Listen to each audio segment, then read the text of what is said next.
Friends, किसी ने बिल्कुल ठीक ही कहा है कि किसी शख्स के चेहरे पर स्माइल लाना आज के दौर में सबसे मुश्किल काम बन चुका है, क्योंकि आजकल रोजगार के दौर में आधे से ज्यादा नौजवान तो डिप्रेशन में हैं और आहिस्ता आहिस्ता अपनी खुशी और अपने सुकून को खो चुके हैं। लेकिन फिर भी जिंदगी की इस भागम भाग में कुछ लोग ऐसे भी मिल जाते हैं जिनका मकसद खुशियां बांटना और दूसरों को हंसाना होता है। और उन्हीं लोगों में से एक शख्स ऐसा भी था जिसने बहुत से लोगों के चेहरे पर स्माइल लाकर उनकी जिंदगी की मुश्किलात को आसान बनाया। जी हाँ, मैं जिस शख्स की बात कर रहा हूँ वो इस दौर के कॉमेडियन किंग राजू श्रीवास्तव थे, जिन्होंने अपने कॉमेडी कैरियर की शुरुआत सिर्फ 50 रुपए से की थी, लेकिन अब वो 58 साल की उम्र में इस दुनिया से चल बसे हैं। मशहूर इंडियन कॉमेडियन और एक्टर दिल का दौरा पड़ने के एक माह बाद दिल्ली के एक अस्पताल में इंतकाल कर गए हैं। इनको 10 अगस्त को एक्सरसाइज के दौरान दिल का दौरा पड़ने पर इंडिया में दिल्ली के एक अस्पताल में दाखिल करवाया गया, जबकि इनके बारे में ये भी कहा जा रहा है कि ये दिमाग में सोजिश की वजह से कोमा की हालत में थे। उन्होंने मशहूर show the great Indian laughter से शोहरत हासिल की, जिसके पहली सीजन का प्रीमियर साल 2005 में हुआ था और इन्होंने कई हिंदुस्तानी फिल्मों में भी काम किया है।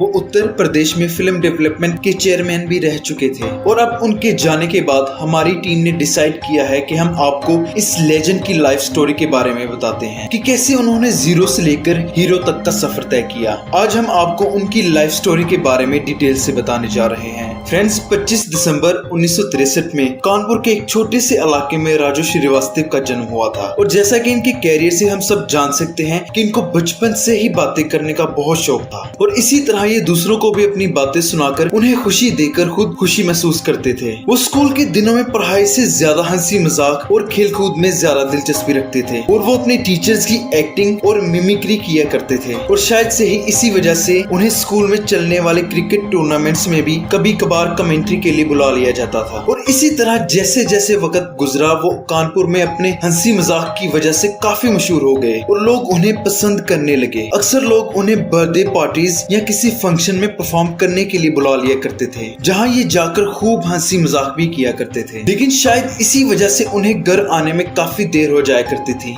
जिसकी वजह से उन्हें अपनी माँ से काफी डांट भी सुनने को मिलती थी, क्योंकि उनकी माँ नहीं चाहती थी कि उनका बेटा कॉमेडियन बने, बल्कि वो चाहती थी कि उनका बेटा आईएएस या फिर आईपी बने और सोसाइटी में अपना नाम कमाए। लेकिन तब किसे पता था कि राजू श्रीवास्तव की जिंदगी में तो बस खुशियां बांटना और दूसरों को हंसाना लिखा हुआ था। बाद में उन्होंने अपनी माँ की अपने कैरियर को लेकर एक ना सुनी और कुछ वक्त तक वो ऐसे ही लोगों को हंसाकर अपनी जिंदगी गुजारते रहे और जिंदगी ऐसे ही चलती रही। लेकिन इसके बाद उनकी जिंदगी में मेन टर्निंग पॉइंट तब आया जब एक दिन उन्होंने टीवी पर शोले फिल्म देखी। उस फिल्म में ये अमिताभ के किरदार से इतने इम्प्रेस और इंस्पायर हुए कि उन्होंने अमिताभ की मिमिक्री करनी शुरू कर दी। अरे भैया कालिया, आपने बताया नहीं कितने आदमी थे? ओ, वो 2 और आप साहब 3, फिर भी खाली लौटा आए। क्या सोच के आए थे कि मैं बहुत खुश होऊंगा? You return just empty handed.